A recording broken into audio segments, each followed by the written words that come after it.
Today we're joined by Ben Woodruff. Some of you who visited Evermore Park might know him as Master Ben. He acted as the director of animal life at the park. So thank you for joining us today, Ben. Absolutely. Happy to be here. Happy to have you. I noticed that the video that Evermore put out on YouTube that got like over 250,000 views, you were in that video talking about the park before the park even opened. Mhm. By far the most longest tenured person that I've spoken with so far. Yeah. So way back then, how did you get involved with Evermore? How did you first hear about this project that was going on? So it was kind of interesting. I was at the time, I was the director of the John Hutchings Museum in Lehigh. And on the side, I had started a nonprofit organization of my own called Sky Masters Wildlife Foundation. Kind of a dumb name, but we did I like the wildlife. name. It worked. It worked. And we did educational shows all over the state and out of state. I had special permits to have, eagles, falcons, hawks, owls, parrots. And I've been a falconer since I was a kid. And I had this high level of presentation ability. And I don't normally like to toot my own horn, but I will say this: in the state of Utah currently and at the time, there are three top tier wildlife educators that have the broadest range of experience. The first one is Steve Shingren, who ran the Hogle Zoo bird show. Those were all his birds privately, and he trained me. And Oh, then nice. there's me, and then there's Nick Harris, and Nick Harris also trained under Steve and ran the show for Steve for years. So the three top tier levels. So I was doing my own thing, and Steve and Nick were still doing the bird show at the Hogle Zoo. And I got approached actually, like a family friend reached out to me or told the Brett Schneiders about me and said, "Hey, here's this guy. He's got this broad range of experience with all kinds of birds and reptiles and mammals, and he could be really cool to use." So they kind of headhunted me out, reached out to me, and said, "Hey, would you be interested in being part of this?" And so I went to a meeting, and it was nuts. The best people in the industry Ken had gotten. Like Josh Stedman, who designed Euro Disney, some of these people, Lucas, who now runs the plants over at the Living Planet Aquarium, the top people, top industry people, and he had gotten all these amazing designers and sculptors and everybody, and I was one of the last people brought on. If you remember Warbear, he came on after me. I was one of the last people when they were, maybe 6 months out, 7 months out from opening. And I'm like, well, this sounds amazing. And so I just went to work coming up with all these plans on now the animals, okay, got to be kind of Evermore's own animals. So I had to go out and buy with my own money all the animals. And the intention was to pay me back. And I spent my entire life savings buying all kinds of insane, crazy animals. And then it was so busy and so frantic. It's like, okay, a few months down the road, I'll submit, an invoice and get paid back. I never did. But I How never, much money is that you that spent was on the probably about animals? like 30, 40,000 Okay, worth that's a worth lot. in that. But then by the time things got up and going, things were so hectic at Evermore, I felt like I couldn't even ask for that, which I mean, of course you can, but in the beginning, money was no object. Mhm. There was it just spend, not recklessly, but it was a dream world. It was like Walt Disney with money. It Yeah. was exciting, and the dream that Ken was selling everybody on, I really believe in his dream. I still do. What he was going for was to have a beautiful place, an immersive place where you can escape from reality, that you can heal up, that can be you can go have a magical adventure. And all that, everybody loved the idea. And everybody, whoever you included, everybody who ever worked there put their heart and soul in it. Actual Evermore employees of every kind, they believed in it and they gave it their all. And that's what made it great, was the people. So yeah, so I got once we got started, and it wasn't done on opening day. Uh, we were working 7 days a week, day and night, to get things ready on time, and they had that party for with Fantasy Con, I believe it was one, or it might have been Phenomicon, or no, it wasn't Phenomicon. It was one of the cons. Yeah, Um, like FanX when they I were think it was FanX. advertising it. It might not have been called FanX yet, but I Mhm. think yeah, the Comic Con up there. Yeah, and And so for people who were going to that, you could get premiere things to go to Evermore before it opened. Hmm. And it was this party with the food was incredible. Like we're like, this isn't gonna happen, this isn't gonna happen. And the night the of, like we were all bawling our eyes out. It was beautiful. We brought it together, we made something beautiful that night.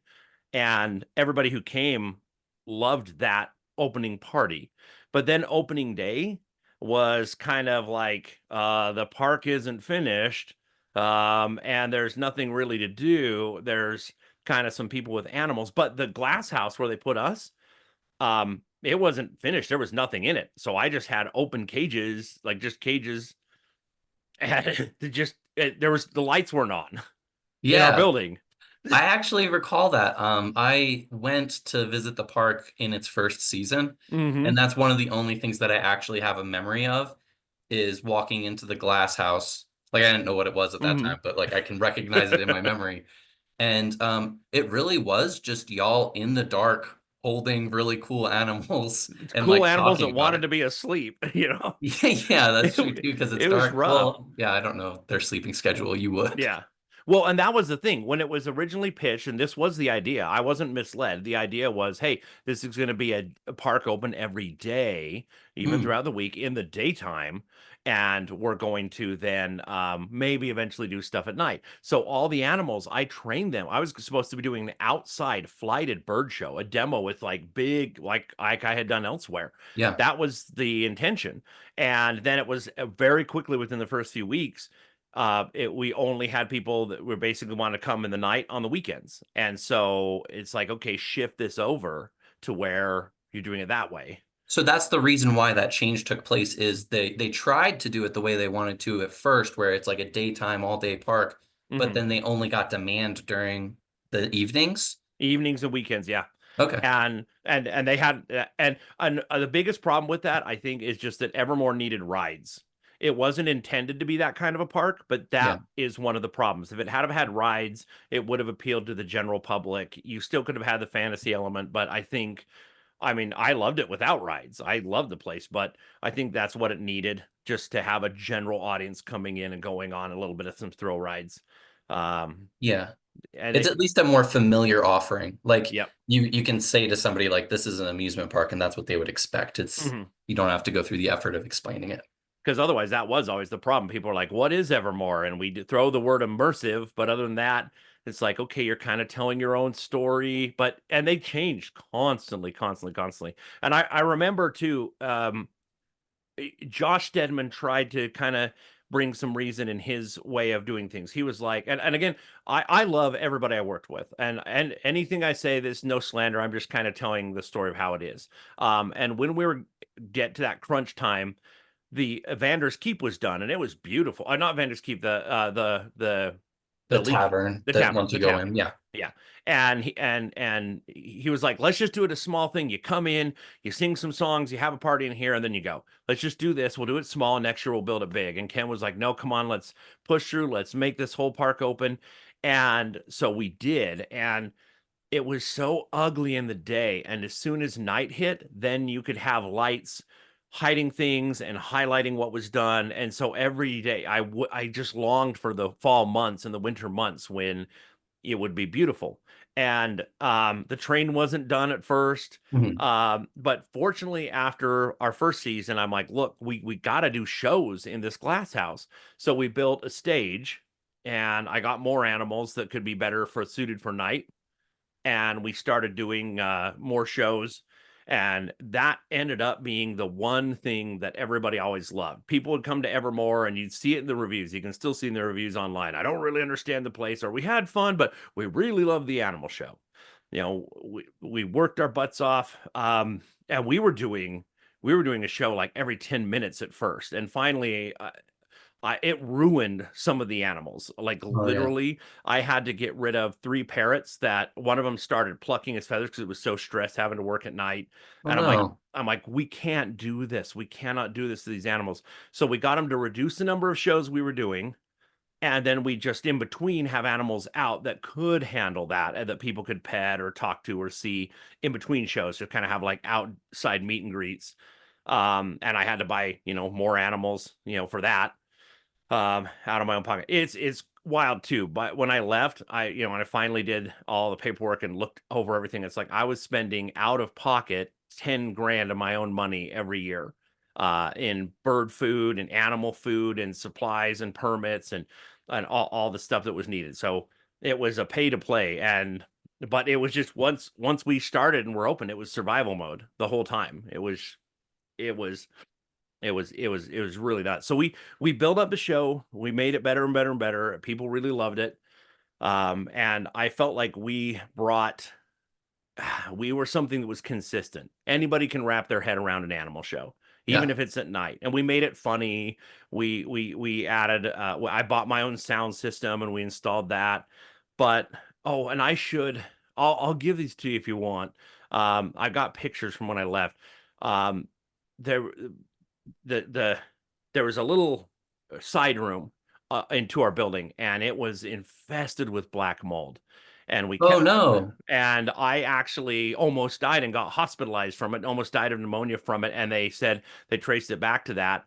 And it was And just because it, that was like yeah. a spot that you frequently spent a lot of time in because Mhm. so you were just breathing that in all the time. Nonstop, and it was just the whole room was just, it was solid. The walls are just completely coated with it, because the water had leaked through, and so that got pneumonia, and I literally got hospitalized for a couple weeks and almost died from that.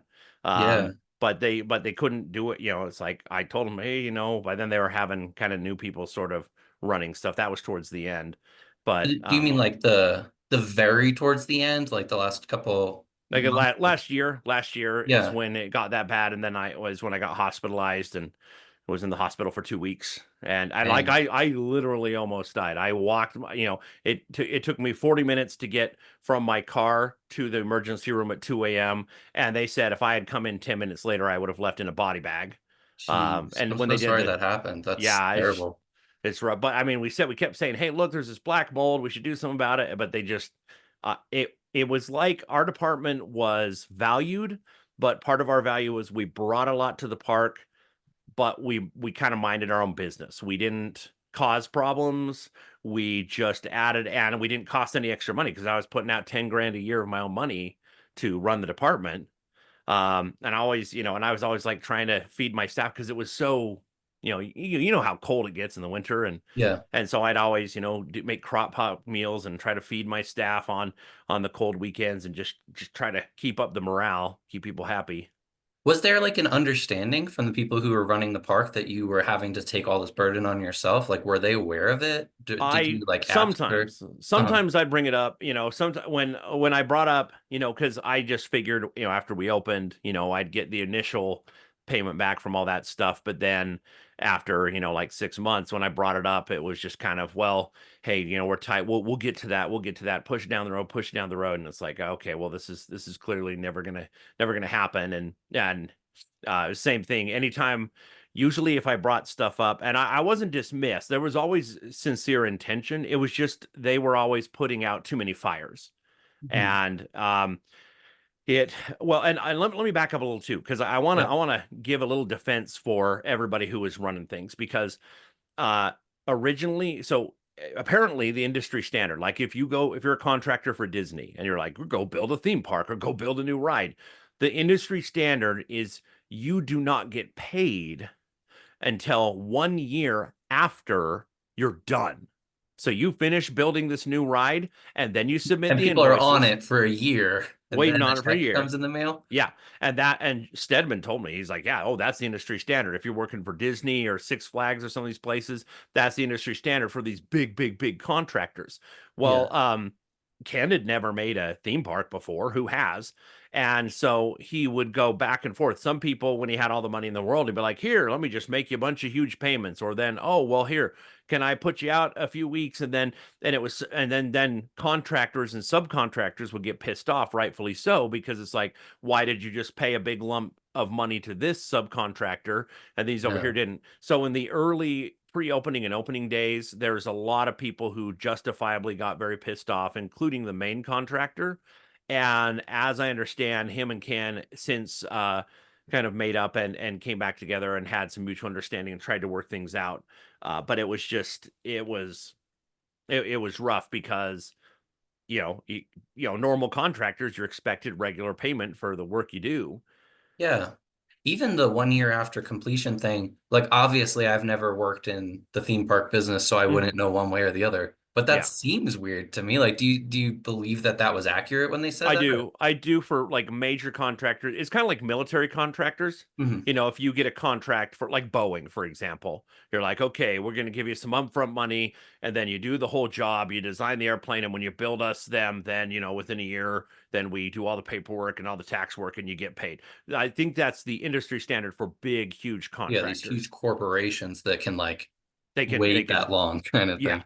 And those are people who live off of like government contractors are were used to just almost like preying off of the government, right? And it's the same kind of thing. Some of these theme park contractors, that's what they do. It's like, hey, I just know, and so we put it into the funding and we just know we'll get paid eventually. But it was too chaotic and you had a bunch of people getting their feelings understandably hurt, and some people got paid, some people didn't. Um, and same thing with employees. Evermore wanted to exist. The place itself fought to exist. Like the not even an individual in charge, but like the being of Evermore. The being of Evermore literally fought, and there were so many times behind the scenes where you'd go like to the day or to the hour of having to shut everything down, and some miracle would happen, some last minute thing would happen. It really wanted to exist, and everybody put their complete heart into it. But there's a lot of times where I went without paychecks, but I always eventually got paid back, um, until the very end, which I guess I'm kind of jumping ahead now, but at the very end, there was, I guess, a lot of conflict behind the scenes with Ken and with the investors, and understandably so. Money gets, when one, I can't remember his name, but one of the head designers. I love the guy. He was always swearing. He was always swearing up a storm. And I remember, and I came up to him. I'm like, "Hey, I don't remember his name, but I'm like, I got to tell you something about your swearing." He's like, "Yeah," and I'm like, "I love that you do that. I love that because we're all feeling it. Great." But that guy, he said, "Hey, look, when money gets funny, people get funny." And that's Yeah. true. And that happens, once if people miss getting paid, or if people, then things start to go kind of weird. So yeah, at the very end, I hadn't been paid for several paychecks, but I mean, I was working 7 days a week, and sometimes I could have my staff come in and, feed animals, but it psychologically messed me up so bad because 99% of my work, 7 days a week, was coming alone to an empty theme park with a bunch of animals Yeah. and feeding and cleaning poop. And it's just like, oh, it makes you feel so isolated.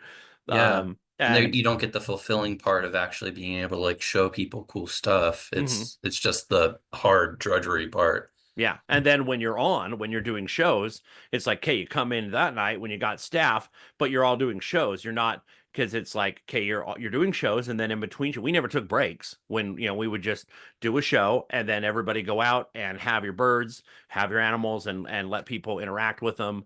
Um, but one of the things along the way, one of the winters, it was kind of cold, and so we couldn't have a lot of animals outside.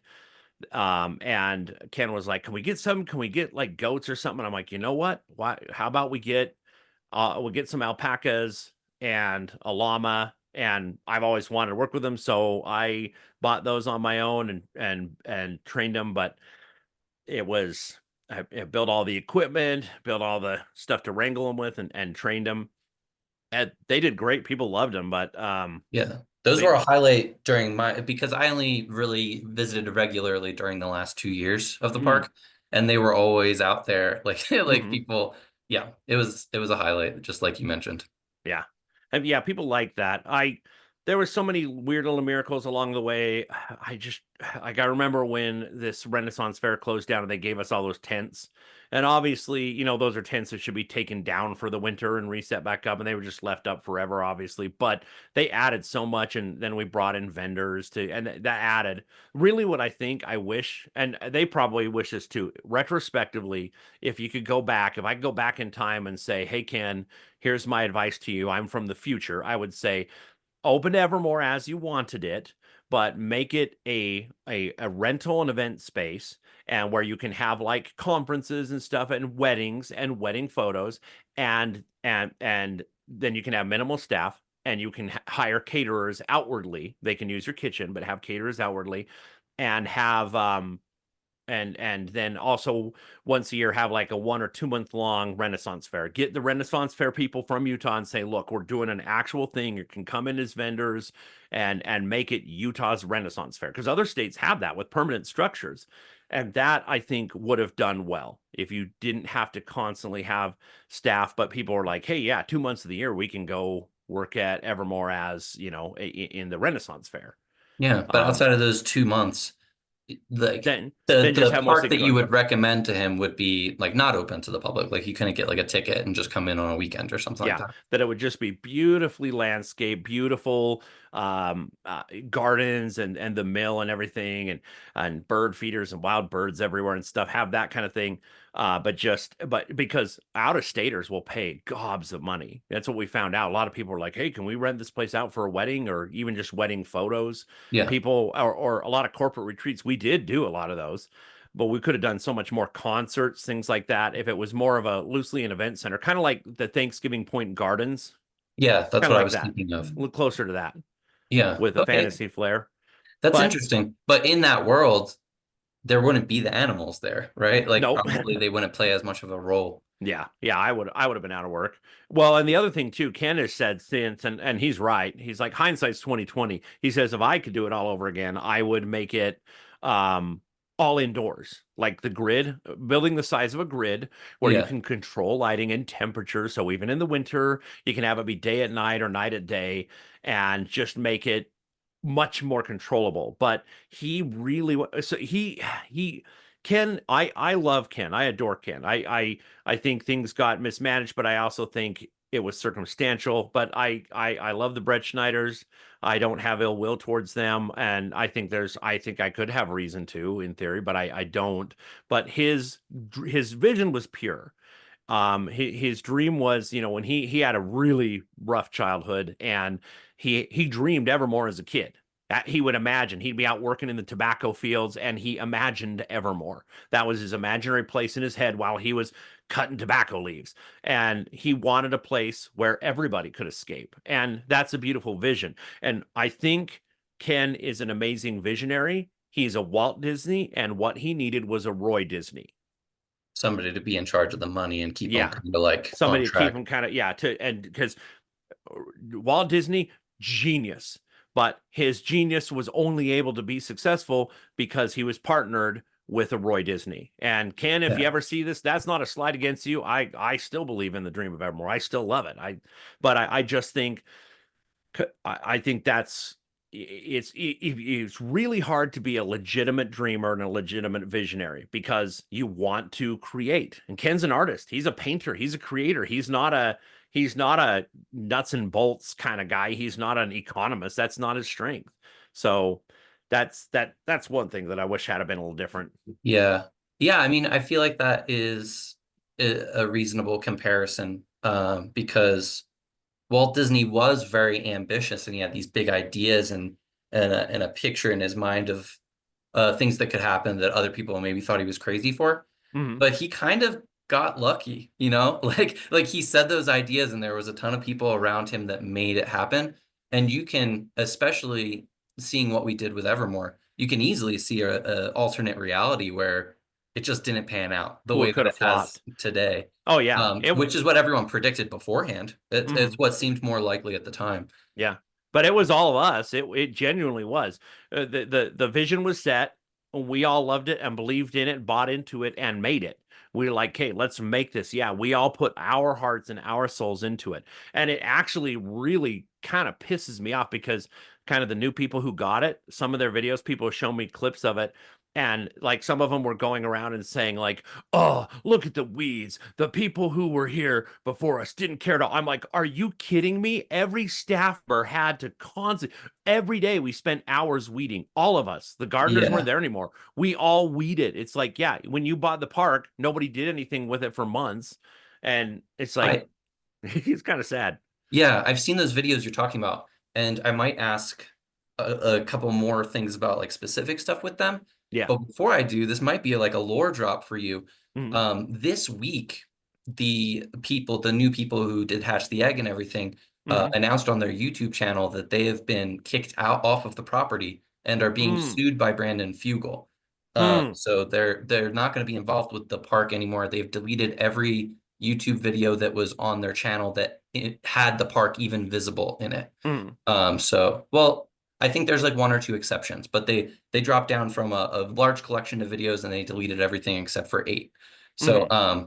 so that's kind of interesting. Yeah. And if you haven't seen any of the videos that they did that were called Animal Quest, it's maybe too late to see them now because they're all Huh. gone. But did you see any of the stuff that they were doing that featured animals? Like they had videos about goats and like fish, and there was like some bird stuff. I don't know. I haven't. I heard some people told me about some of the stuff that like they were getting goats to eat the weeds and stuff like that.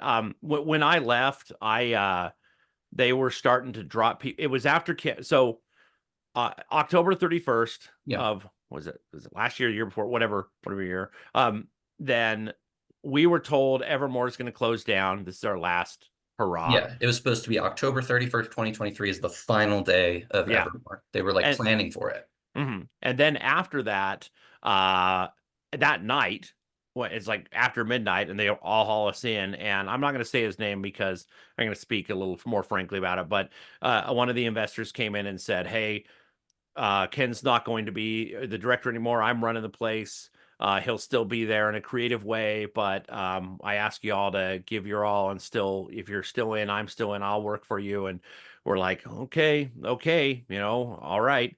So then I started working, and we were going to open up it for December. And Yeah. so I was all through November still working every day, 7 days a week, and all the animals are mine. 100% of the animals were mine except for one of the alpacas. And And you bought them specifically with the park in mind. Like with the park in you mind, were yeah, researching and getting exotic things that would be a fit for Evermore. yeah. So then all of a sudden, once Ken was gone, things started getting really weird. And In what way? so some people were getting paid, and some people were being 100% ignored. So the new person, the new guy running things, if he chose you and you were kind of in, then everybody's he's great and he's so wonderful and he's so accommodating. And the rest of us, he wouldn't answer our phone calls, he wouldn't answer our emails, he wouldn't answer our texts, just ignored us. Yeah. And the other people who he was responding to were like, "Oh no, no, no, no. That doesn't That's sound not him. like him. That's Yeah, not that's been not my him at all." And I'm experience. like, "Are you kidding me?" It was nuts. So then one day I was at work alone feeding animals, and one of my staff members comes in with this new guy walking around, and he's asked her to come show him around and show him all the animals. I'm like, "Why wouldn't you be asking me? Because they're Yeah, my because they're your animals animals. Yeah. and I'm supposed to be the director of animal life." And they were both kind of like, "Oh, kind of surprised to see me." And I'm Oh, like, was it like a we didn't want you to find out this way kind of "Yeah, vibe? yeah." And so then they just kind of walked in for a second, and then they walked out, and he spent another hour and a half showing her around the park. And this is an employee of mine. Yeah. He's showing her around the park, telling her all these plans. I'm like, "Okay, you're not gonna," and she didn't say anything to me. And turns out, I've got all the emails saved, but I'm like, okay, writing's on the wall. I hadn't been paid all that month of November, Yeah. and here, and she was still getting paid. And I'm like, "Well, you're not even working. I'm the only employee, when the season's closed. Yeah. So Yeah. why are you getting paid?" I'm like, writing's on the wall. And they started making plans of where they're going to move the animals to another area, and they're going to clean out the glass house. And I'm like, other people had been abruptly let go, kicked off, and told, "If you come on the property, we're going to arrest you for trespassing." And I'm like, they're going to try to take all my animals. And I've spent my life savings to get these animals. Yeah. I can't do that. I No, I'm not going to have that. So I documented and they're like, "Here, you clean out the whole place." And yeah, and I'm like, "Okay." So I photographed absolutely everything that I was taking, and I documented them all. I called the police and I said, writing's on the wall. I know they're going to try to kick me out. So I'm Yeah. taking my animals and my items. Here are the items that are mine that I'm still going to leave. And I listed this all with the police. And then I sent a very diplomatic email to this new guy saying, hey, I'm gonna, here's what I'm doing, and I've documented this all the police, so you cannot accuse me of anything. It's all photographed, it's all there with them. And he started gaslighting my whole staff. And again, this isn't Ken, this is the new guy. Uh-huh. And he was gaslighting him, and they were all sending emails back and forth. And I don't know if he was faking my emails. I'm like, these are my animals. I bought them. You show me the receipts. These are mine. You have permits for them. Yeah. There's literally nobody on staff with you. It's like I've been doing this for over like 30 years, 35 years. I've been training birds of prey. I have every permit you can imagine to work with these animals. None of my staff does. They have some experience, but they don't have permits. They can't legally have them. You telling me that you think that so that really hurt to see some of my staff turned against me by this new person. And it was really kind of a low point. And it really sucked. And I gotta pause too. I gotta say, I love Brandon Fugel. Okay. I adored that man Yeah, I've also. seen you on his show for, Yep. I think you were on Skinwalker Ranch Yeah. sometimes. Yeah. Yep, Brandon is a good man, and he works his butt off so hard. Ken does too, but I love Brandon and I adore him, and that man works his butt off. And he's, people are like, oh, he's wealthy, yeah, because he's worked his butt off for it, and he is actually genuinely passionate about real estate. Now, people are like, oh, I'm getting in the real estate industry to make money. No, he loves real estate. He loves buying, selling, and building properties. This is passion. And I will say, again, I'm talking honestly, I'm talking bluntly. So, but I do love Ken. I know Brandon bailed out Ken and Evermore time after time in many different ways. He bought the property and he held off, like, hey, you don't have to make payments for a while, and I'll work with you. He tried and tried and tried. So I don't know all the conversations that go on behind the scenes, but I know that whatever my honest truth about Evermore, I think Evermore should probably get bulldozed down and made into like office buildings. Sadly, I don't think it can be. Nobody's going to resurrect it. Nobody's Yeah. ever going to try anything that's going to be crappy compared to what we were making.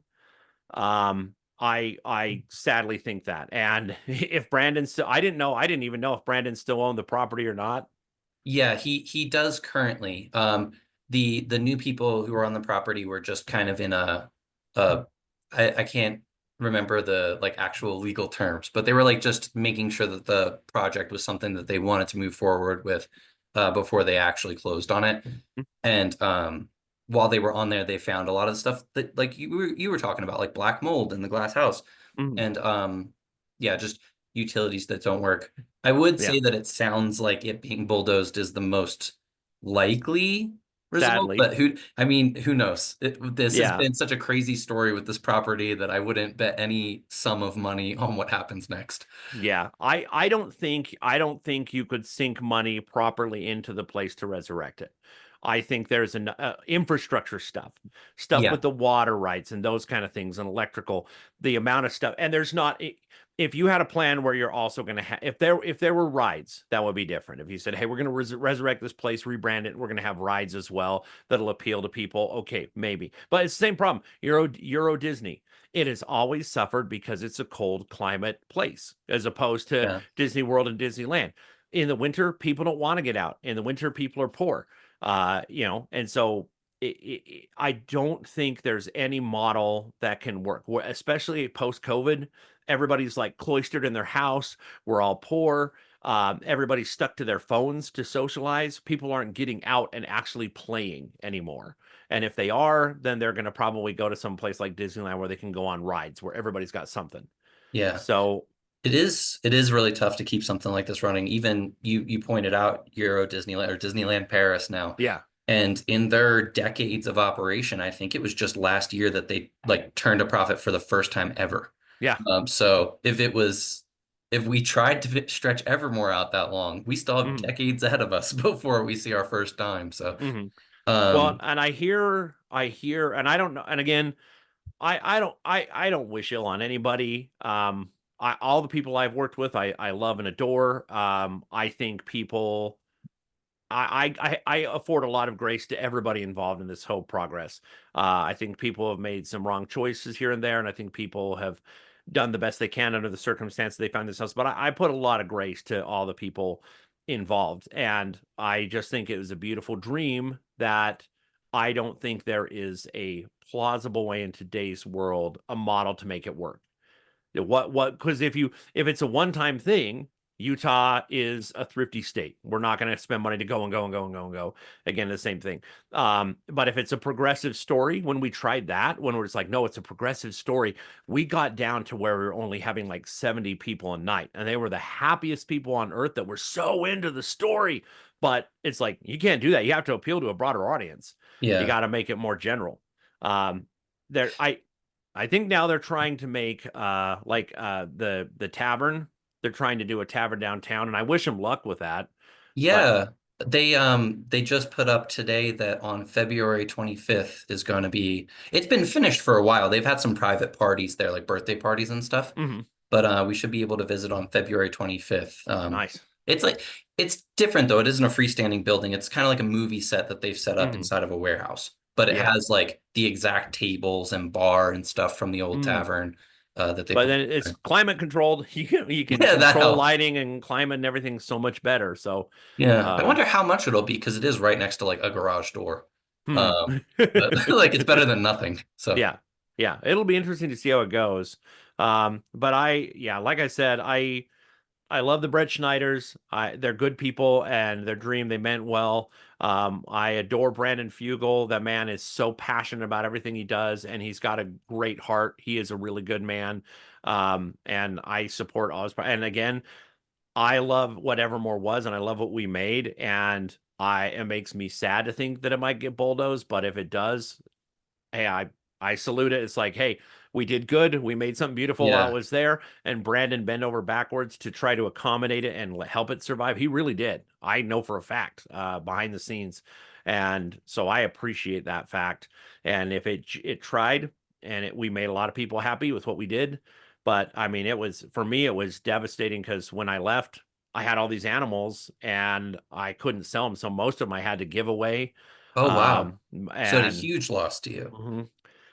Some of them I sold for pennies on the dollar, and a lot of them I gave them away just so I mean, like the macaws, all the macaws and all the birds of I mean, they're expensive. Eurasian eagle owls, those things are worth, like 4 or 5 grand each. And just having to try to find good homes for them because it's like I was out of work, I had no job, and how do you afford to survive, and how do you house all these animals that were housed at Evermore? Yeah. And feed So, them and mhm. everything on that front. So Yeah. we did get them all good homes. The very last one was my llama Yappa, and I kept him at my parents' house for several months, and then eventually found him a good home in Lehigh and gave him away. And again, it just crushed me because these animals were family and they were coworkers. I mean, they Yeah. were a big part of the show, and they worked. It was stressful for them, and they did a great job. And I think we made a beautiful show. I really think we did. Everybody was happy. Everybody had a great old time at our shows. I mean, I did everything. Like, I can't even watch those videos that have now been taken down because, like, I went up to I cut hundreds and hundreds, several tons worth of willow starts, and then wove them into those arches and Yeah. then watered them every day so they grew. So there's living arches, and I'm sure they're dead now because they haven't been watered. But it's like I literally wove into the very fabric of the ground of Evermore. I planted crops everywhere. I planted wildflowers that I harvest the seeds from all over there. I planted all these special species of corn, like gem corn and rainbow corn, and all these things to teach. We have these plants that if you touch them, the leaves close up, and Oh, all that's these things they cool. planted all over the place. I got turtles and I put them in the pond, and it's like I'm sure they're probably dead now. They're Um, not. So okay. oh, sweet. I've been following what the new people have done very closely, Hmm. because it's almost my job. I mean, obviously I don't Yeah, get any money for this, but like it's my channel. So yeah. I the the turtles. they had a whole video in their Animal Quest series that involved Mhm. fishing the turtles out of the pond. Mm. And there was some family that had some that there's a video, I don't know what's still up, but Mhm. I've saved everything before they deleted it, so I still have everything Nice. regardless of whether it's still up. But Uh-huh. the um they took it to some family and they recorded while they showed it to these like 4 or 5 kids. Like, Mhm. here's the turtles that you guys like loved at Evermore. Like they had some kind of emotional connection to them, and they like freaked out. They're like, "Oh my goodness, we Mm. have this." So they got them to a home, Mhm. but I guess that's also your animals, so I don't know if Yeah, that I mean kind of that's is okay. No, complicated. that I'd like rather than be cared for because and I did a detailed list when I left because the one alpaca that was still there was theirs, and they had bought that one, and so I made a list. I'm like, hey, here's all the animals I took, and here's the permits that I've held them on, and you still have an alpaca. There's a whole thing of feed for him. Here's what you need to do. Here's the shots he needs. Here's the vet visits he needs. Here's Yeah. the vitamin D shots that he needs and here's where you can go to get them. Here's the best price. I outlined everything for them, and they totally that the man who I said it to, he just totally disregarded, and he sent me all these mean messages like, "What are you doing? What are you doing? The girls told me you're going nuts. You're taking all of our animals. What are you doing that for?" So I'm he's like, telling them that, but then mm-hmm, he's also coming back around and being like, "They're telling me this." mm-hmm, That's yeah. wild behavior. So but yeah, I'm just like I had too many other people there that after Ken was out and it was the new guy running things, too many people where they had all of their stuff, all their personal stuff, all their painting supplies, all their art stuff, all their hand carving stuff, where that person would just say, "You're out, you're gone, and if you come, we're going to trespass you and we're going to arrest you." And they were just stuck and without their stuff. I'm like, they're trying to do this with my Yeah, animals. to get it out of there preemptively. That makes Hmm. a lot of sense. I mean, Yeah, to do in that situation. yeah. Okay. So I have so many questions I want to ask you, but I don't want to like hold you like You can forever. ask anything, and I'll talk as long as you want, whatever you Awesome. want. So one of them is you talked about the vision of Evermore and how this is something that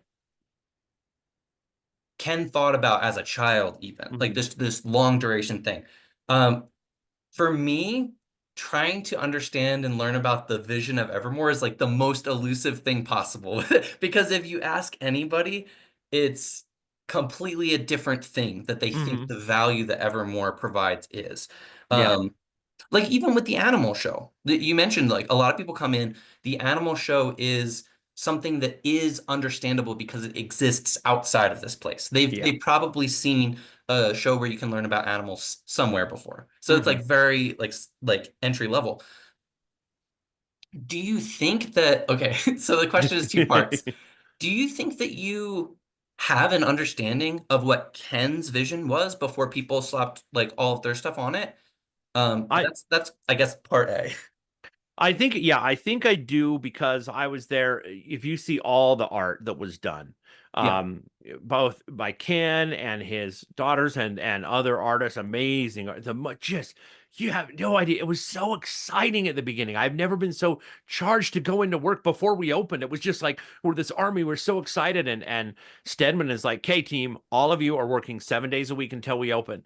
And I mean, I worked 7 days a week after, Yeah. forever, but because had to feed the animals. But I mean, it was so exciting to be part. It was just and seeing, and it wasn't properly defined. If you could see it visually, if you saw in pictures, you got the vibe, you got the understanding of what it was supposed to feel like. But as Yeah. far as the tactile, what are you going to do? It's like, oh, well, you might meet a troll, or you might, oh, you come along to this haunted, tavern, or you're going to go into this tree. The tree never got finished, but it was going to be huge with this Yeah. witch living in it, this Baba Yaga type witch coming out. And it's like, okay, everybody loved that, but what does that look like tactily? What do you come in? Do you just wander and meet people? And then you try to do quests. And it's like, okay, but how do you do that? What do you win? What are your reward? I spent my own money. I went and bought like $1,000 worth of those fake gold coins that are really nice, the really nice ones, Mhm. metal. And I was giving those out to people as rewards. I was sending people on quests. And I also bought alligator gar scales. It looks like an arrowhead. It's a fish Yeah. scale. And I was giving those out. So we were sending people on our own quests. I took a bunch of turkey feathers and painted them and hung them up as griffin feathers. And I'm like, go find the griffin feather. And if you find it, tell me where you, and I'll give you one of these alligator gar scales. I told him it was a dragon scale. And, so I was putting in my own money too, just to do that, to try to make it more engaging because people didn't know what to do. Yeah, so am I understanding correctly that the vision really was just a vibe?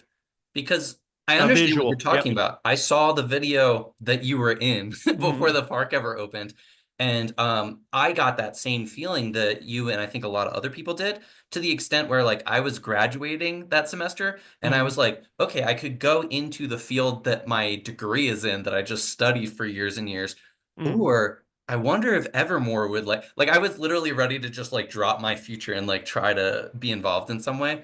And I'm Yeah. grateful I didn't now because my life would look very different probably. But Well, and you cannot imagine when I like the first time I went to one of their meetings, they said, we want you to come in. We're not going to bring you on yet. But when they finally did, they were at this other building and they had this giant, heavy wooden table, this massive table. And I came in and I'm like, holy crap, this is like all that, like so many Disney employees and Disney Imagineers that have been headhunted away, and so many the people that I knew in different fields. I'm like, these are the best of the best. And I'm like, oh, outside, like I said, in Utah, there's me and there's Nick Harris and there's Steve Shingert.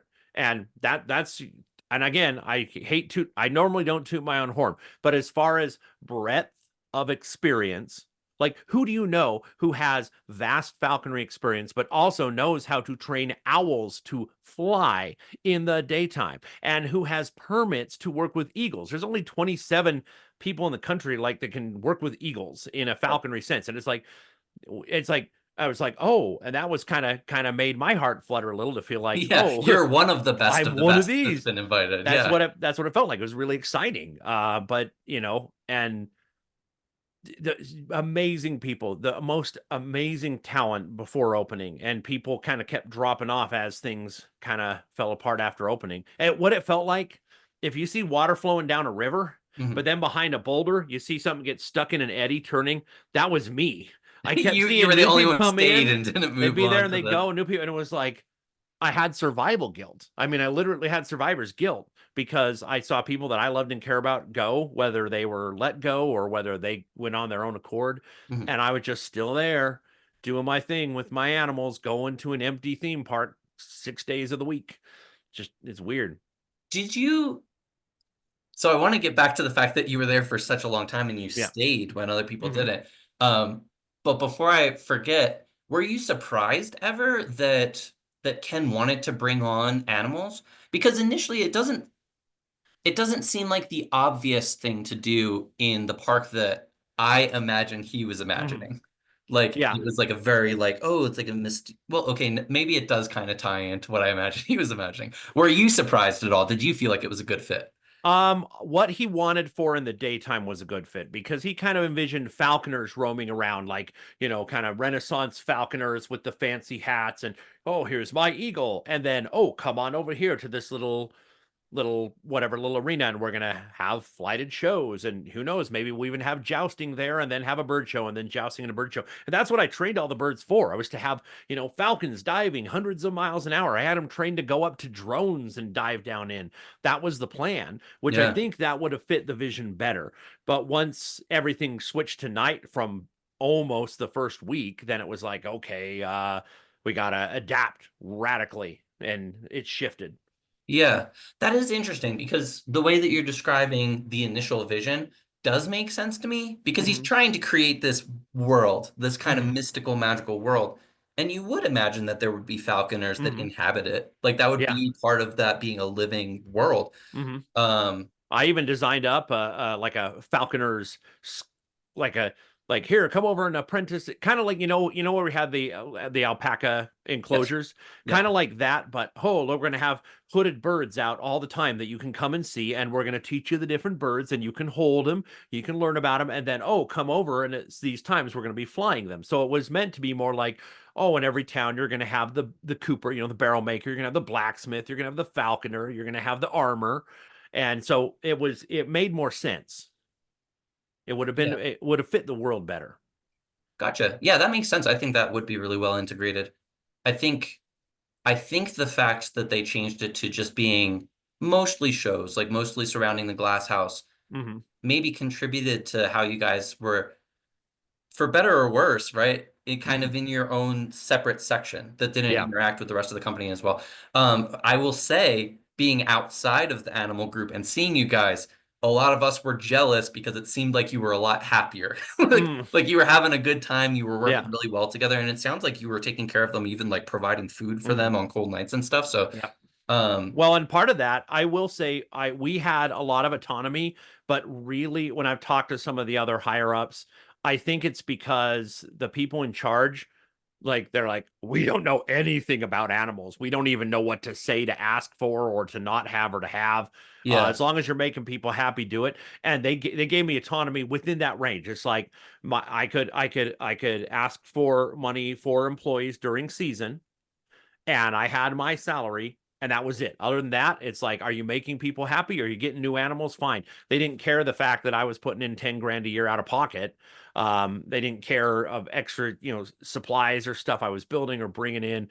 yeah, That it was just like, hey, and so you can't put a price on autonomy. I mean, I was trusted to put something on, and we did it, and we did a good job, and that's why I think the employees were, and I handpicked my people because it's hard to get people who are good presenters and positive and upbeat and have experience working with animals. And I got the best. I really yeah.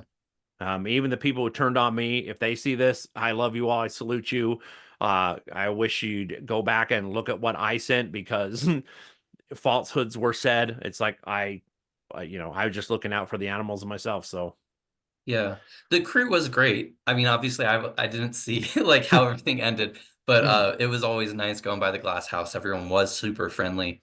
mhm, Um and it's hard to imagine how they could have been because it's like show, come outside, entertain guests. Show, mhm. come outside, entertain It was guests. There's like no draining. break or anything. That's why I was always feeding him. And what I told them, I did so many. I did all these trainings and all these illustrations and photos of here's how to hold, here's how to stand, here's how to do everything. And one thing I said, I want all of you. I love all you guys, and I want everybody who meets you. I want if you're not doing a show and you're on your way to the bathroom and somebody stops and asks you which way to go to get somewhere, I want you to be the best thing that happens to them at Evermore. That's the level of showmanship and positivity I want you to exude. And they did. They did great.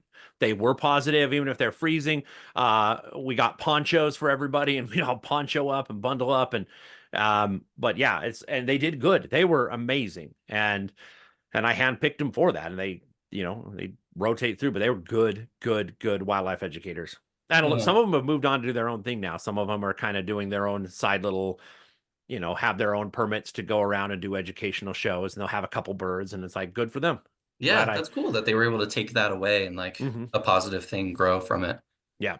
Um, when you mentioned ponchos, this is maybe almost like bad to make this connection, but I've watched a lot of videos of you doing the animal shows on Hmm. YouTube, and sometimes in the comments people will mention like the garb that you were wearing, Mm, and I'm totally ignorant about all this stuff. I don't know what it, but they make it sound like it has some kind of like cultural significance. mm. Do you know what I'm talking about, and can you help me understand that more? So there could be a couple things. So I mean, ponchos are a universal thing, of course, Yeah, I but you can didn't buy them. mean poncho. But so I am actually from the Sami culture.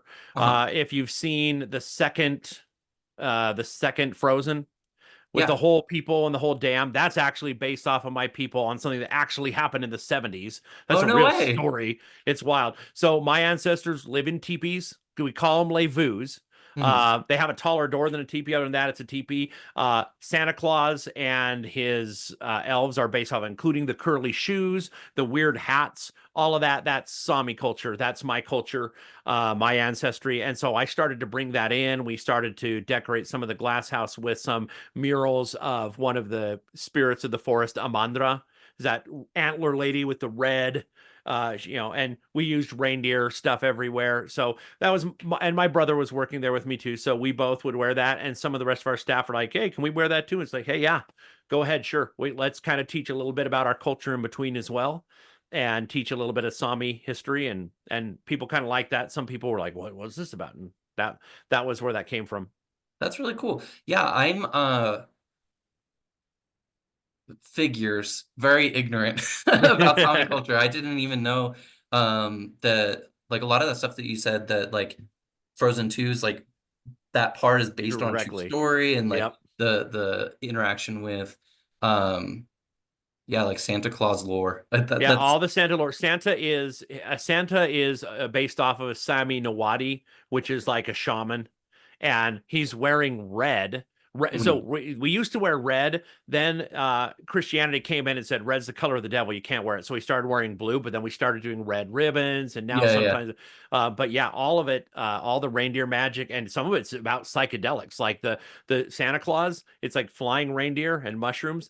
In real life, those psychedelic mushrooms are antidepressants. And in truth, even today, reindeer, when they're digging around for reindeer moss, which is a type of lichen, to eat, if they find psilocybin mushrooms, they will trot over to the reindeer herder and they're like, "Rrr, rrr, rrr, rrr," literally, and Yeah. like, come, let's both have these. Because if you're in the darkness all winter near the North Pole, and boy, Yeah. having some mushrooms, that's good for I've got reindeers some and good for stuff humans. over here. Yeah. Yeah. We're not so different after all, Yeah. animals and us. I okay, so that's really cool. So the clothing that you were wearing, did it have like cultural significance? Because Mhm. again, I don't know anything. Or was it just like that happens to be what people of the culture wear? No, it was more it was pretty regular garb. All of what we wore was pretty regular for a regular Sami man to wear, and we some of the gals wore some Sami dresses as well, and it was pretty normal. The hats that we wore, those are called a four winds hat, and it has the 4 points, four directions, because the Sami worldview is you're basically at the North Pole, so every direction you point is south. Yeah. So the center of your world, that's kind of the center of your mind, center of your hat. So they kind of almost look like jester hats if you're not used to them. They kind of look funny, but that's one because Sami culture is in part of Russia, it's in Finland, it's in Sweden, it's in Norway, Yeah. and so but it just crosses over. And so our hats are a little different depending on where you're from, but we wore the one that's most commonly seen and known. And we'd use the wooden cups that are getting really popular now with the handles. It's Yeah, called a yeah. kuksa. Kuksa. That's from our culture. You can buy them online for like $10 there, but everybody's loving them now. Take them camping with you, and clip them in with your carabiner. But those, we would drink from those and teach people about those.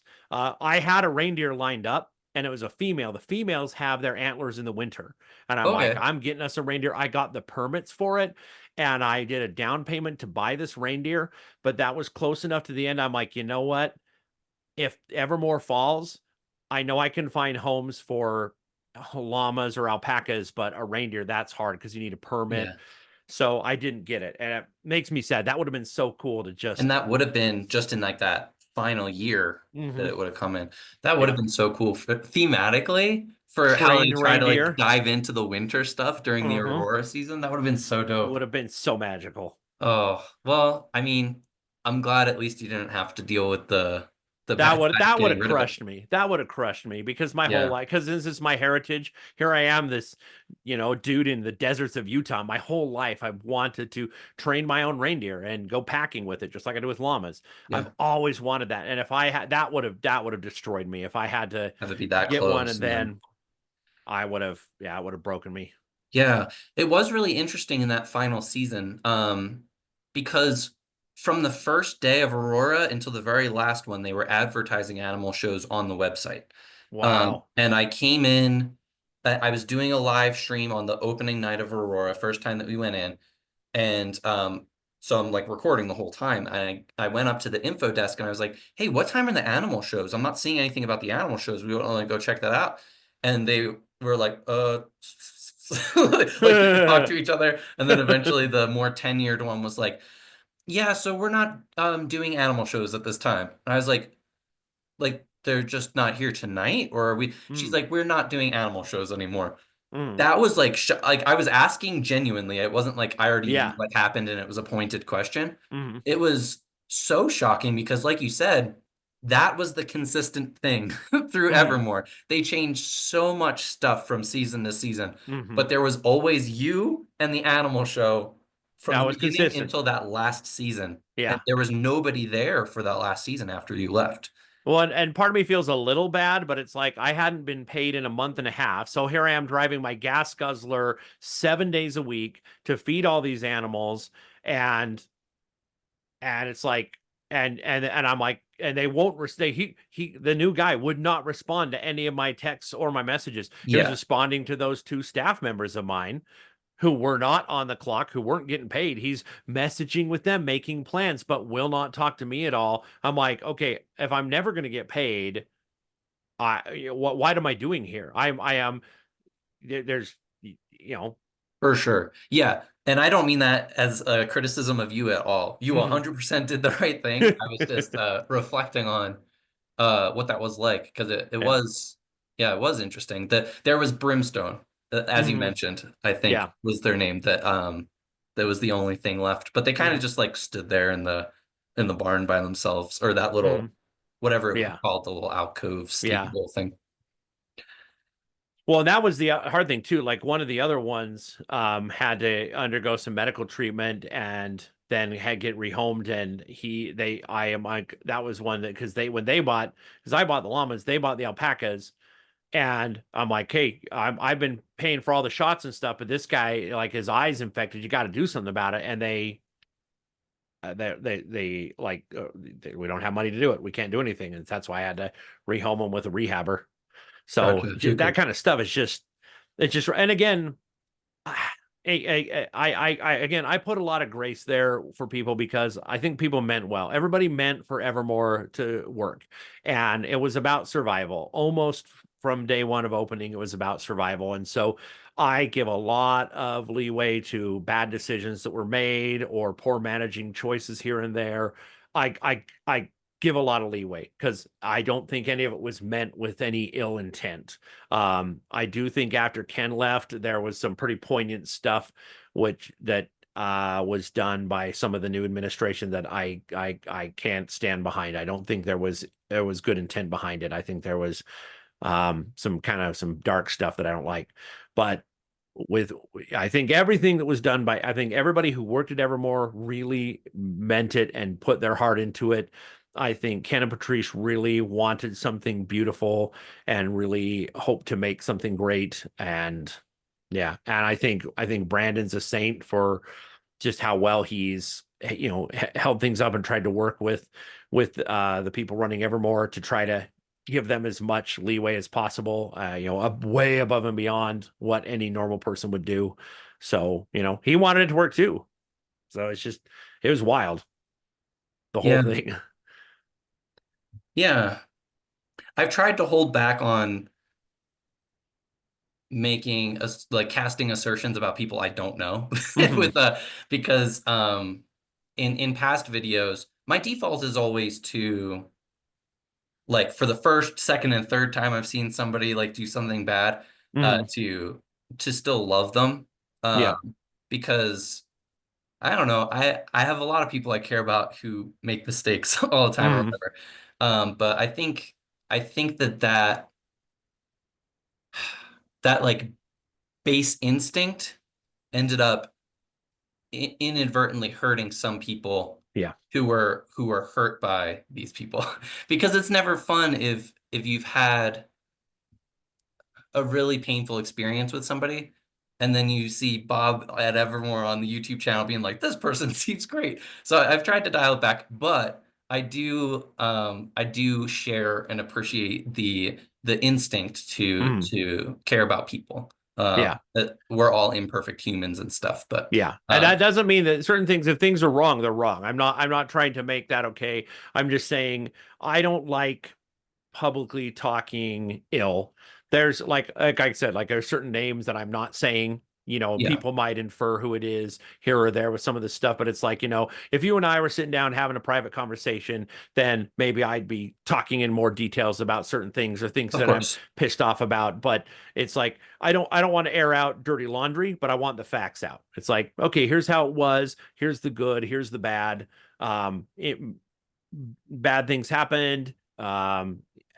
And even for human reasons, but that doesn't make it okay.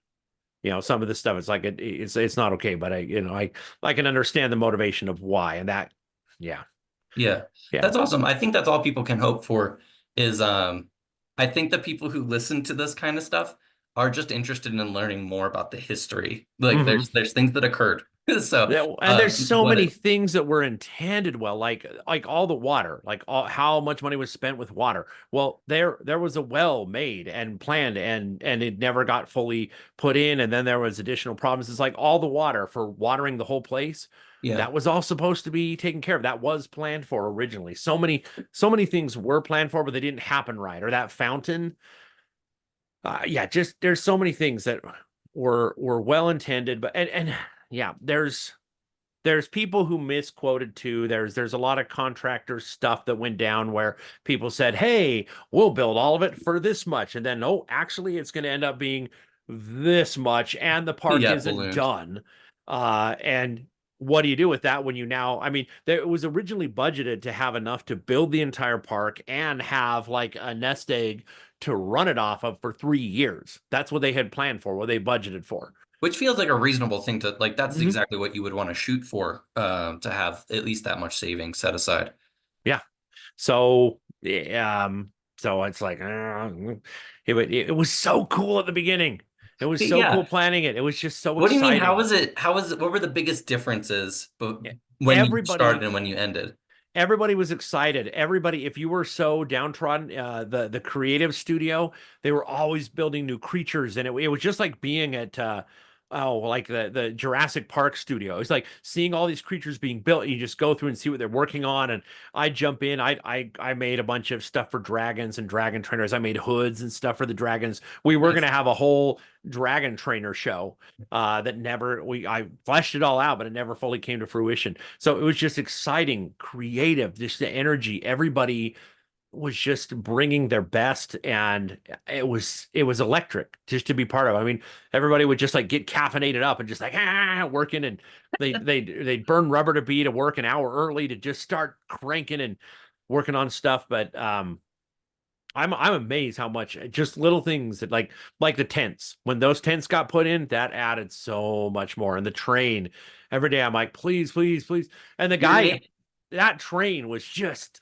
they paid for the whole thing ahead of time. But the guy's like, okay, you have to have the gravel down to put the tracks in, and I have to do it all at once, and there can't be frost. And so they kept not doing it, not doing it, and he had like a deadline by which to do it Yeah. and didn't. And he's like, well, okay, I guess I still will for like another 20 grand or something. So it was like when that finally got put in, that added so much energy to the place. And That that happened in Aurora season. So it's interesting to say like there can't be frost because they went right up hmm until the yeah. lightning. Um, Another thing which is potentially sad was hearing you go through the cool things that were in the park that all no longer exist. That's Yep. part of the reason for the lawsuit, I would imagine, is hmm the train, they pulled up all the tracks Mm. and so that's all that's there is the gravel now. And all of Oh, the geez. tents they pulled them down. Uh-huh. They put trash cans and they Uh-huh. were burning a lot of the wood. It was just like on Oh, fire going wow. up. I think that they did take some of the things and return them to there was like Western Timber, one of the companies like the train station uh, hmm that they had made. They took the pieces and gave them back, and I believe that they gave some of the tent stuff back to the Renaissance Fair Mm. from whence it came. Uh-huh. Um, yeah, those were all things that were big deals when they got added onto the park, but it's all gone now. So Yeah. Well, and I another worked reason. so hard to make a working ecosystem. I mean, I was there every single day with nobody there. Big empty theme park. People don't realize it. There were deer every single day in the park. They would hop up over the fence by the glass house, They would and they get would over come the like over the the fence berm and everything on in the the dead okay. of summer, and they would in that narrowest part, and they would go and they would drink down at the pond in the little river. I put bird feeders up and planted specific plants to get butterflies to come in, and there was a whole ecosystem was working. We would have hawks would come in, kingfishers. I put up the kestrel nesting boxes. We'd have almost every day we'd have great blue herons at the pond, except for the days we were open. It's like it was this They're like, I'm not wild going near there space. when it's busy. Yeah, but I mean, there were deer in the park. It was just, it was, we made it something beautiful. and yeah, just sad. It does feel I feel sad sometimes too because it Hmm. had become such a big part of my heart.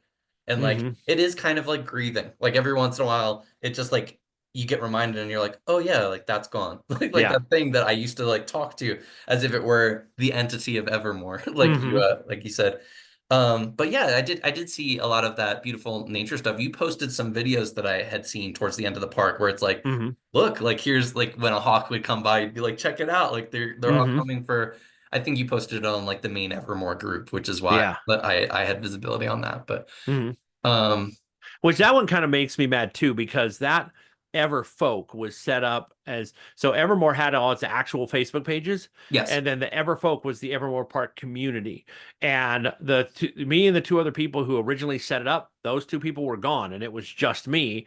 And Yeah. I had added some other people, and then when I left, they took it over, and Yeah, it's they like just removed you. and I worked so hard to build up that to get people to see that thing and to try to constantly keep interest in, which is just kind of sad it just to be tossed by the wayside. It's like yeah.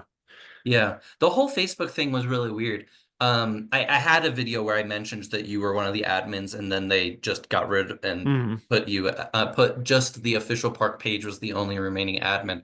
But even the official park page now, it says the Crooked Lantern Tavern. Hmm. Like my visit from back in 2018, it's like, oh, here's Bob at the Crooked Lantern Tavern. No, I was not.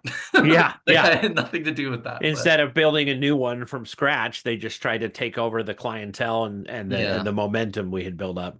Yeah. So we'll see how that goes. And it's less than a month now until people can visit the recreation Hmm.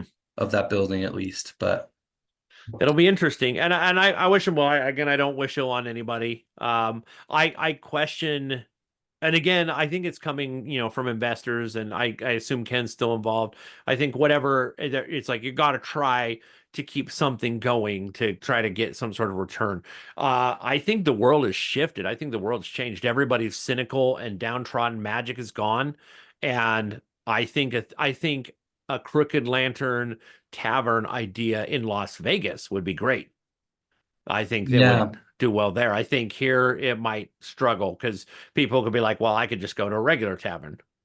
yeah, it'll be interesting to see how it goes. And and when I visit, I'll have to ask what the intent was. Hmm. Because it is interesting to nobody's really sure what it even is because Uh-huh. it doesn't seem to be serving food or anything. It's just kind of like an exhibit almost that you can Hmm. go and look and it's like here's what this building in Evermore used to look like. And Interesting. it yeah, I don't know. I'll go and visit and I'll ask him uh why.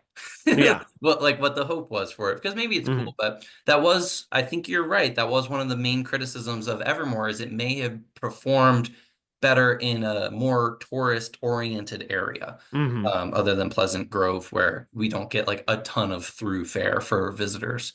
Yeah. But And a lot of the people, like Utah Valley, is known for being frugal. yeah, true. People, it's like, what can I get for a deal? Where you go to someplace else and people wouldn't. And again, I think it wouldn't have been Evermore if there were rides. It wouldn't have been. Yeah. But I mean, maybe if you had like some sort of water ride or like a kind of boat ride or something, but Where it the would. main part was the theming and not the actual Mhm. like kinetic motion of the ride, you mean? Yeah. Okay. But I think in order for Evermore to have originally succeeded, it would have had to have had rides, and it wouldn't have been Evermore. It still would have been cool, but it wouldn't have been Evermore. Yeah. Um, and all the actors made it beautiful, made it immersive, and we always use that word, immersive, immersive, Immersive. immersive. What does it mean? It's immersive. But I mean, it was it was. I don't. I thought it was cool. It was a lot of good friends came and went through there, and some of them I still stay in contact with, and a lot of them I think they're just too hurt and have moved on. But I think like you said, I think there's a lot of grieving for those of us who literally put our heart in and really tried to make it a beautiful place. A great personal sacrifice, both physical and financial, and we just tried and kept going and kept going. Yeah. So, Well, before I ask my final, the so far the pattern in these interviews has been the last question is like, what do you think the best part of Evermore? What was your favorite part? What are you taking away from it kind of thing? But before I do that, I mean, I have the longest, like potentially other than Ken, maybe like one of the longest tenured Evermore employees. Mhm. Um, is there anything you can think of that maybe we don't know as fans of Evermore that are interested in this stuff? Like a story that would be like new and exciting. Let's see. Such a bad, like desperate, like last That ditch plea. I'm sorry for that. That's yeah, that's a hard one. I mean, there's all kinds of things like people don't know. Like people don't realize, for all the ripping on that people do of the Brett Schneiders, like people haven't seen every member of that family and that extended family out there working their butts off in the sun, planting and weeding and just working on their hands and knees in the dirt. It's like the whole family, the whole Brett Schneider family worked their butts off trying to make that place happen. So did all of us employees, but I mean, the family absolutely believed in the place and really tried. Um, I think that's something people don't see because people just think, oh, Ken was a man who made his wealth and then tried to do this thing. He's just some rich dude. It's like, no, he actually, the whole family, they were very humble and very kind and very, very much tried to do what they could. And I know other people have been burned too by him. And so, but I just telling it how I saw it. Let's see. What are some of the stories? I'm trying to think if there's any funny stories. Well, okay, I'm gonna tell you something that's funny that I did that I always would scare people. So every time Halloween would come, I would when we were done with the shows for the night, my employees, I'm like, hey, if you need the hours, stay outside with an animal. Otherwise, you guys can go home. And I would wander the park I had these deer hoof leggings that would rattle like bones, and I had an Aztec death whistle in my cool headdress with a big old saber tooth skull and all the, Yeah, yeah. and I would just go around and rattle and just look at and freaked out the haunters who were working. I just like start going through the foggy of the catacombs, and they're like, "What is that?" And just like look at them and creep people out. And it was just fun to be the darkness, to be after all the intensity of like, "Hey, I'm working, I'm working, I'm working." It's like, okay, now I'm gonna go be the darkness, be the shadows, or it would just rattle. Like I'd wait for the train to come by up above the mausoleum, and I just like I just look at him and I do the Aztec death whistle, scare him, and then start charging him. And I mean, that was fun. That was Yeah. that that It's that was really fun. It's so funny to hear you tell that story from your perspective, Hmm. as I've heard multiple haunters tell the legend of the puka. They're like, no, I've seen it. Like there was a mythical creature in the gates. I'm like, what? Yep. What? Like, how could there possibly? It was just Master Ben coming up. They Yep. didn't know what Just was going going on. around and messing around with people. And I knew the whole place because every day I'd have to take the llamas and alpacas on walks. Yeah. So I had all these hidden trails through places, and I just, weave through and just go through to new areas and just hop down in and just, yeah, it was, that was fun to have a little bit of fun on my own in that way. um just to mess with people a little bit. And you can always, and I just planned it all. Like I did, the one hand had the big old long like spider like huge claws that were enormous, and so you just kind of turn and just kind of move them with highlight behind, and so people, you just try to work on hunting, and it was fun. Yeah. It was That's fun. And awesome. I remember one night there was one Halloween, there was, I don't know who he was, but some big wig from Hollywood had some devil costume custom made for him. It was like probably worth like 10 grand. And it was all Yeah. custom like painted on like, and he was sitting over by the fire with a couple of other, wealthy people. And he's like, I want to be there and I don't want people to know him. And I don't know who he was. But and so I came by, rattle, and he's like, who there? And I just kind of like look at him with the headdress, and he's just like, who are, and it kind of like messed with, it was great to, because he was the spookiest guy in the thing, and here I come as this weirdo coming in Yeah. from the darkness and then going back into the darkness, and he's like asking, who was that guy? Like, I don't know, is that a hunter? I don't know, is that an employee? I don't know. I just messing with people, it was fun. That's awesome. That was a good story. You were able That you was, were able that to was a do good something memory. cool. And that was, and technically my last day in park doing park stuff in that was that. It was October 31st. I got to do that. And then of course all the month of November I still worked every day setting up and getting ready for Aurora, but Yeah. by December 1st I think I had left, or maybe a week into a December I was like I wrote all the stuff up, and it's like you guys are trying to kick me out. You're trying to shove me off and hire some of my staff to take my place, and you're trying to take my animals. I gotta go. Yeah. And I hadn't been paid since October. So working well since like halfway through October. Like halfway through October. So the second half of October and all of November, I hadn't been paid and was still working 7 days a week. So I'm like, and the new guy wouldn't answer any of my emails or calls or texts, and was responding to my staff members, so who were not employed. So it felt like a deliberate choice Mhm. to leave you hanging.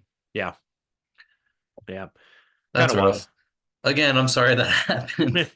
But But I'm proud of what we did. Like yeah, I'm proud of what you did. I'm proud of what all of us did. We for the public who came, what the best part of Evermore, it was two things. It was the setting, but it was the people. It was the actors, it was the artists, it was the performers, it was the makeup artists, it was the creators. It was the people that brought soul to Evermore. And we see it kind of now. Without it, nobody's talking about Evermore really, because it's just an empty place. It's yeah, the life that was brought by the heart and soul of all the actors who put their everything into it, even at great personal expense. They made it beautiful. yeah, Like I saw moments, I saw people tear up, I saw people have wonderful emotional moments there. yeah. I did. It really was, at least sometimes it was what it was envisioned to be. It was that Mm-hmm. escape. It was that magical place. Yeah. Um, and I feel like maybe you already answered it, but for the final question, what do you feel like was your favorite part of Evermore? I mean, the general answer was, all those things, like being able to, I had reached a point in my life of expertise and knowledge of wildlife training and education and permits to be able to put on something beautiful and to have autonomy to do so and to have that trust instead of being micromanaged, to be able to work with so many amazing people, all of that stuff. But I think overall the best thing was I love that the opportunity came and it was a risk, and I jumped at the risk. I'm like, you know what? Yeah, I'm going to do this. I'm going to be part of something special. And it was special, and it was hell. It was terrible, but it was beautiful. And I'm glad that I took that risk. It didn't pay off in the end, and it's really burned me, but I don't regret it. I'd rather that than have just all the time been wondering. I still have some memorabilia, and I still have we all got originally before we opened, we all had hard hats. We each got our own hard hat with like our name and an Evermore logo. And it's like I still have that. Instead of angrily chucking it, I'm like, yeah, you know what? This was something special. It didn't come to full fruition, but I'm glad that I was part of something that was cool and great, and that I did my little part to try to help make it be that. Yeah, that's awesome. Well, I appreciate you talking to me for one thing. Yeah, Thank you for anytime. having this conversation, but also, yeah, everything that you did for the park. You had a huge impact on thousands of people that came through Mm, over the time that you were there. So, thank you for bringing the magic. absolutely. Yeah, that was there were some really good times. There were some really beautiful and good times and some great memories. And yeah, Evermore had no right to last as long as it did. It wanted to be alive, and It seemed like and it was gonna die so many times, and hmm did kind of, but yeah, it kept on came. trucking. Yep, yep. So, but still trying to move on now. So yeah, so now I'm like, so then I was out of work, and then I out of the blue had cardiac arrest and 3 strokes. I literally died and came back like in April, and so I've been recovering since then. So now I'm back working at the Hutchings Museum again. But I mean, I miss Evermore. I miss the thrill of sharing in that way. So trying to build up, Yeah, and I'm trying to build up. I've got a YouTube channel. It's Falconry Ben Woodruff, and I just teach falconry and wildlife education that way. And that's been kind of helping fill some of that void of being able to teach again and help people learn about wildlife and learn how to work with them, because otherwise, people. I miss that. I miss that constantly every week being able to teach people and share that. I miss it. yeah. Yeah, I will link your channel. It will be up here somewhere. I love your channel and I am subscribed to it as well. And so I have been aware of Mm, your cardiac yeah. arrest event. And so It's been that's wild. another thing. I'm really grateful you're still here, man. That's Yeah. an insane thing to go through and be able to come out on the other side as well as you Alive and have. kicking. So Yeah, still I'm pretty much back to normal now. So still a little rickety and still have trouble reading and some dexterity problems, but pretty good all yeah. things considering. Yeah, obviously. That's really lucky to be Yeah. doing as well as you are. But I mean that was wild because again, I hospitalized while working at Evermore from the pneumonia, and then like a year later then having this cardiac arrest thing happen. It's like Just wow, it's like let's stacking have on no top of more of each other. these. Yeah, yeah. So I kind of feel like, whoa, okay, where do I go from here? What do I want to go from here with? So working on that now. Cool. All right. Well, please visit Ben's Ben's channel, and you can see him at the Hutchings Museum. Is that the best way to Hmm. refer to it? I know there's like words before it, but Yep. In fact, we're starting to try to do some fun stuff again, like we used to do back when I was at the museum, and now we're doing it again. So like Night at the Museum, like the movie, yeah, yeah, we're putting that on not this weekend, but next weekend, next Friday and Saturday. It's like 6 to 8 p.m. But we have actors dressed up as all kinds of characters and live animals and stuff, and going crazy, running around the museum. So yeah. trying to still have a little bit of theatrics in my life. And I that'll think people be need that. that's like February 7th and 8th, like next weekend, Yeah, really? yeah. Not Okay. the weekend that we're about to start, but the following weekend. Perfect. Yeah. Yeah. So seven. This Yeah. this will go out on Monday. So Sweet. Sweet. February 3rd. So just a couple days before, hopefully people can get there in time. So if you want to come to the Hutchings Museum, 7th and 8th from yeah, 5 to 8 or 6 to 8 p.m. I think. But you can go to the website and check it out. But yeah, it'll be fun. It'll be good. Awesome. Not Evermore good, but it'll be good. It'll Yeah. still be good. Who knows? It'll be awesome. It'll still It'll be be fun.